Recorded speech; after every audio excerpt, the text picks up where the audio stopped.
Only a few phrases in English literature have left the printed page to gain their own immortality. Shakespeare's "to be or not to be" is one. Charles Dickens' "it was the best of times, it was the worst of times" is another. None, perhaps, has captured the world's imagination more completely than "Elementary, my dear Watson, elementary." Spoken by the most brilliant and popular private detective of all time. The question is still debated to this day. Who was Sherlock Holmes?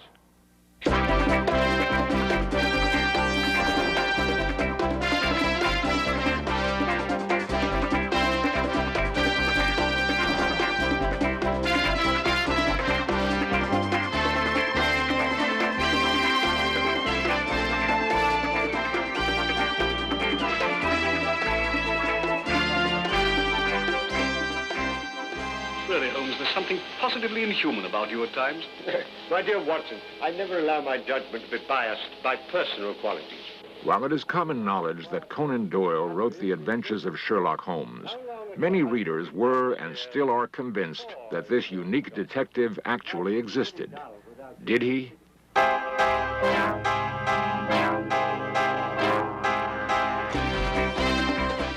This series presents information based in part on theory and conjecture. The producer's purpose is to suggest some possible explanations, but not necessarily the only ones, to the mysteries we will examine.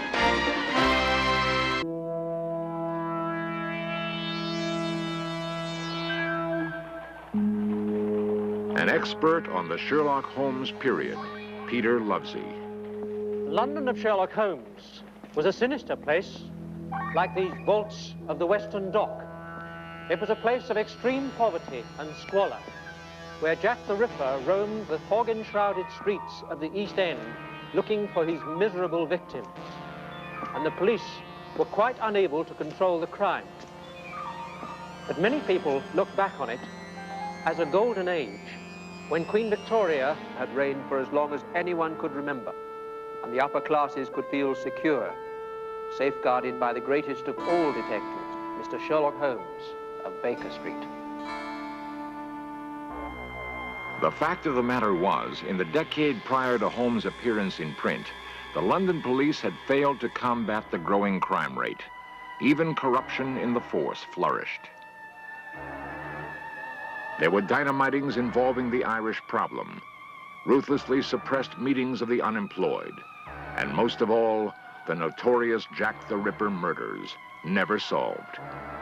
Not all police were inefficient or corrupt, of course, but leadership was clearly lacking. The public was not being served.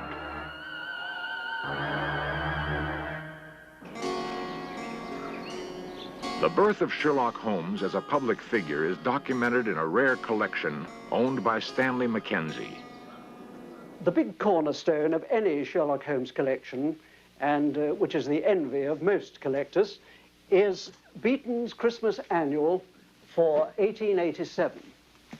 In this, A Study in Scarlet was first published. This was the first appearance of the first Sherlock Holmes story. Conan Doyle was paid £25 for the copyright, and he never received another penny. Sherlock Holmes's reputation was enhanced by a play about him written by an American actor, William Gillette. This poster shows Gillette himself in the gas chamber scene in the play. Gillette probably played the part of Holmes more times than any other actor. An 1895 recording preserves his performance. How the deuce did you know my wife was away? Marvelous, marvelous. Elementary, my dear fellow, elementary.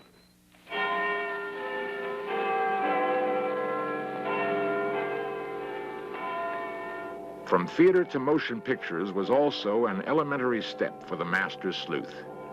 Fame and fortune would quickly accrue to Doyle as well. We are getting on, Watson. I'm glad to see you in a more cheerful mood. We've done remarkable. By 1933, a third version of A Study in Scarlet had been made, with Reginald Owen playing the detective whose personal and professional style set him apart from all others. The large number represented the page, the second, the small number, the column, and the other figures the message. You'll find it decoded on the table. Every Holmes adventure is different, but in all of them he plays the violin, of which he was a master. A client, Watson. Where? The widow standing under the street lamp. A widow? Would you like to bet on that? Of course. Well, I'm not going down the street to ask her. Ah. Won't be necessary. She's made up her mind. So you deduce at a distance, eh? Not in this case. I recognized her features. She's a Mrs. Murphy. Her husband was murdered 3 days ago. You mean the man that was found dead in a train? Exactly. Come in.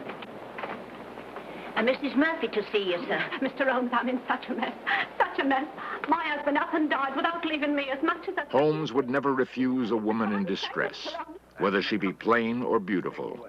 And in some cases, he might reluctantly have to turn her over to the authorities. For under his cool exterior burned a passion for justice to be feared by all villains. London's most dangerous crook. The king of blackmailers.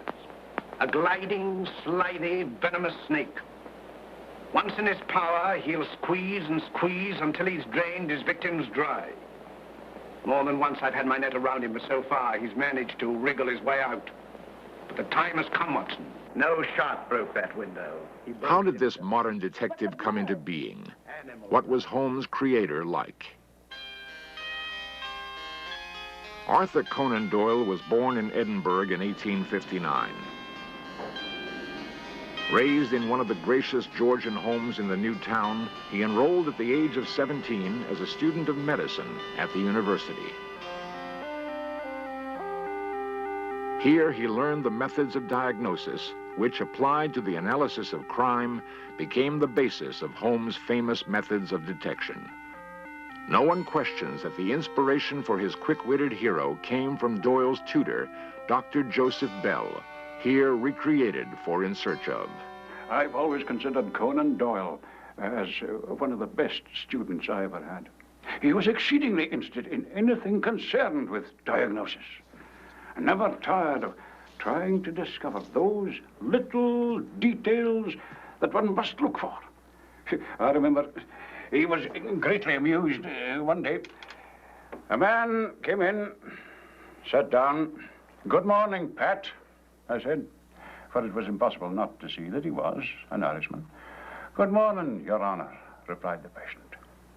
"Well, and did you like your walk across the links today as you came in from the south side of the town?" said I. "Yes," replied Pat. Did Your Honor see me?" Well, even Doyle could not see how I came to know that, absurdly simple as it was. On a showery day, such as it had been, the reddish clay at the bare part of the links adheres to the boot. Some tiny part of it is bound to remain. There's no such clay anywhere else around the town for miles. Well, that and one or two similar instances excited Doyle's interest and set him discovering for himself in the same direction, which, of course, was exactly what I wanted with him and all my other scholars. Recognition of... How much of Bell was in Holmes, how much of Doyle himself, no one can say for sure. As a young doctor with few patients, Doyle found plenty of time to write. Years later, he told why he felt compelled to create Holmes. I had, of course, a scientific training, and I used occasionally to read detective stories. It always annoyed me how in the old-fashioned detective story, the detective always seemed to get at his results either by some sort of lucky chance or a fluke, or else it was quite unexplained how he got there. He got there, but he never gave an explanation. In a number of films from the 30s, Arthur Wontner is Sherlock Holmes and Ian Fleming is Dr. Watson. Deductive reasoning is on full display. Yes, you moved your shaving mirror over to the fireplace. Yes, that's right. My wife has a dressing table where we used to have... How do you know? My dear Watson, you're a man of precise habits and considerable regard for your personal appearance. Yes, I observed that whilst the right-hand side of your face is closely shaved, the further we get to the left, the more careless your shaving appears. till we come to the angle of the jaw where it is positively suddenly. See, I now deduce, therefore, that you placed your shaving mirror where the light strikes on the right side of the face. The bed must obviously be across the end of the room, therefore the fireplace is the only place left which could produce that result. Amazing, Holmes. Elementary, my dear Watson. Elementary. Yes, Mr. Henry is the victim. I mean that we should see Mr. Holmes do his stuff. His stuff? It's a modern expression, Watson, signifying to display one's talents. That's right. I want Mr. Holmes to tell us what Father's been doing for the last 20 years, just by looking at him. Holmes is always observant, even of friends. I have great faith in my abilities, Miss Baskerville, but I'm afraid there's very little data. I merely observed that since we last met, your father has taken to billiards, and that he's recently played 100 up with Mr. Trevor. Absolutely correct, Holmes, but how? Oh, my dear fellow, it's simplicity itself. I observed that both you and Mr. Trevor have traces of blue chalk between the forefinger and thumb of your left hand, which was put there, obviously, to steady the cue. There. I hope that satisfies you, Diana. Where were you married, Mrs. Douglas? In New York. Ah, in America? You know nothing of his life? Holmes is not only observant, he is worldly wise. Nothing at all. That mark on his arm, you know what that is? No? You never asked him. Yes, I did once, but he refused to discuss it. So I never asked again. You've no idea what it is? None whatsoever. Can't you suggest anything? Mrs. Douglas, I suggest that you tell me the truth. Mr. Holmes! You know perfectly well what that mark is. You couldn't possibly have lived in America without knowing. All the reckoning with you, Moriarty. In one of the films, our master detective's arch-enemy, Professor Moriarty, is about to push Dr. Watson down an 80-foot abandoned elevator shaft. Very good. I will now remove the panel and wish you a swift journey.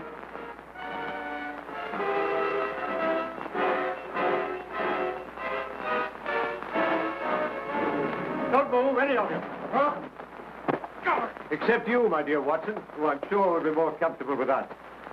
You must excuse me for trespassing on your private property. I've had the lift put in order again. You clever...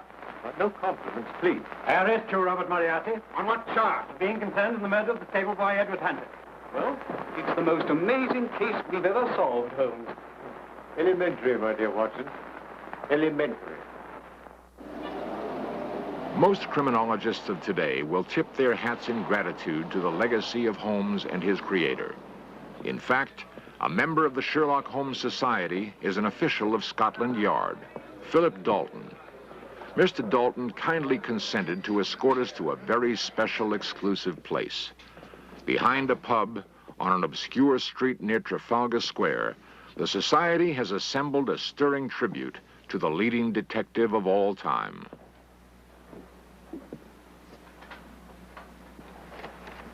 Well, here it is, the sitting room at 221B Baker Street.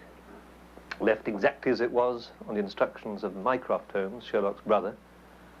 Nothing to be touched. Nothing has been. It's all here. With Persian slipper. With some tobacco still in it.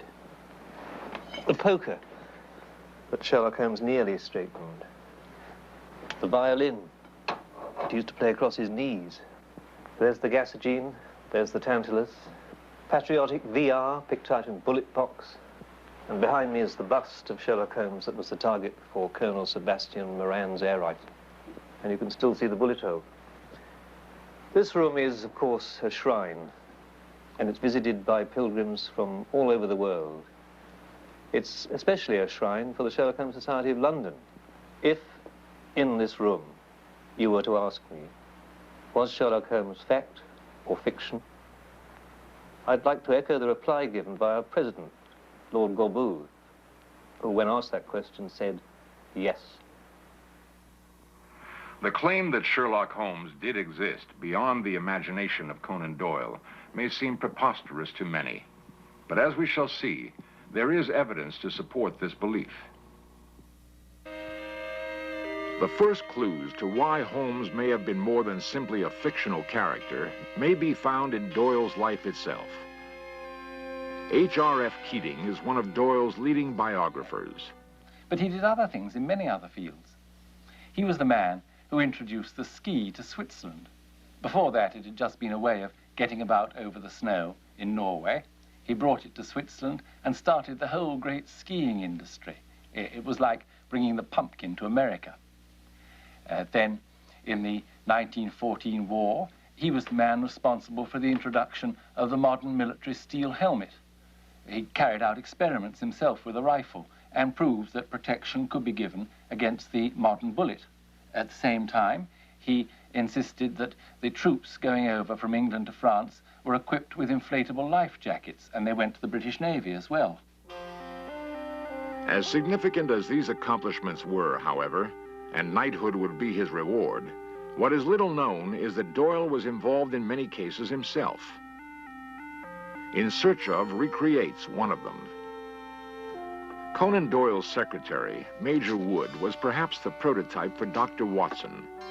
One morning in 1906, he opened a letter which he thought would arouse Doyle's interest. It was from George Idalgi, an Anglo-Indian lawyer who, on weak circumstantial evidence, and possibly because of his ancestry, had been sentenced to 7 years in prison, charged with slashing and maiming horses with a razor. After serving 3 of these 7 years, he was inexplicably released, but without a pardon. Now he wrote to Doyle, asking to clear his name. Morning, Alfred. Arthur, there's a letter here I think you ought to see. It's from a Mr. Idalgi, who, it appears, has been the butt of a gross miscarriage of justice. Idalgi. Wasn't there an article in the Umpire last month? Yes, there was. He sent it with his letter. It's amongst those. Ah, yes, I remember. Extraordinary case. I'll have another look at it.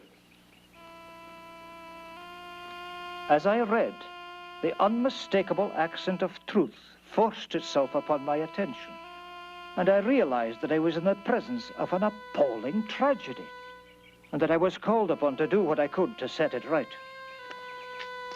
I got other papers in the case, went up to Staffordshire, saw the family, and went over the scene of the crime. Between Idalgi's house and the place where the final mutilation was committed lay the full breadth of the London and North Western Railway, an expanse of rails, wires, and other obstacles, with hedges to be forced on either side, so that I, a strong and active man, in broad daylight, found it a hard matter to pass. Not until I had examined every fact thoroughly from every angle did I arrange to question Idalgi. The meeting took place at my hotel. I had been delayed, and he was passing the time by reading the paper. I recognized my man by his dark face, so I stood and observed him. Mr. Idalgi, I presume. Oh, Sir Arthur. Do you suffer from astigmatic myopia? This is indeed an honor. Look, don't you wear glasses? Never have, Sir Arthur. They can't fit me glasses that are any use. I have been to 2 ophthalmic surgeons, and both... The idea of such a man scouring the fields at night and assaulting animals while avoiding the watchful police was ludicrous to anyone who can imagine what the world looks like to eyes with myopia of 8 diopters. So bad was his defense in his trial that no mention, as far as I could ascertain, was ever made of the fact that the man was practically blind. Finally, Doyle wrote a series of articles in the Daily Telegraph. They provoked a public outcry, and Doyle was invited to a meeting with the Home Secretary. Not satisfied with simply clearing Idalgi's name, Doyle now set out to discover the identity of the real slasher. Before long, he began receiving threatening letters with a seaport postmark, providing him with the clues he needed. Clearly, the letters were written by a disturbed, perhaps pathological man who also despised foreigners. Doyle then traced Idalgi's history from the time of the crimes backwards, all the way to Idalgi's grammar school. Had there been a fellow student with a vicious nature, a hatred against foreigners, and a grudge against Idalgi himself, and who subsequently went to sea? There had. Doyle discovered his present whereabouts and learned he had quit the sea at the time the slashings began. He had been trained in a slaughterhouse, and he showed signs of periodic insanity. Doyle even got hold of a long horse lancet with which the slashings had undoubtedly been committed. The Law Society readmitted Idalgi to the role of solicitors. Although the Home Office granted Idalgi his pardon, they wouldn't agree to any compensation. However, the case in due course paved the way for establishing a court of criminal appeal. And this was only one of the good many real-life cases in which Doyle achieved success. Sherlock Holmes and his creator were inseparably linked. In his autobiography, Doyle admitted, "A man cannot spin a character out of his own inner consciousness and make it really lifelike unless he has some of that character within him."